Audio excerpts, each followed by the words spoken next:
دخلك شو أخبارك اشتقتلك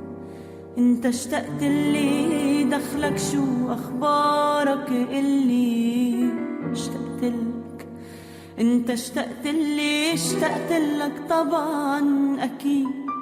يومي حبك بيزيد تعرف حتى وانت بعيد قلبي معاك دخلك شو أخبارك اللي اشتقتلك انت اشتقتلي دخلك شو أخبارك اللي اشتقتلك انت اشتقتلي اشتقتلك طبعا أكيد يومي حبك بيزيد اشتقتلك طبعا أكيد يومي حبك بيزيد تعرف حتى وانت بعيد قلبي معاك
Drage gledalke in gledalci, da ne boste mislili, da ste zgrešili televizije, še vedno vas pozdravljamo iz koprskega studia in to je bil odličen nastop Primorke Novogoričanke Nike Mlakar. Dobro jutro skupaj s Saro Mlakar.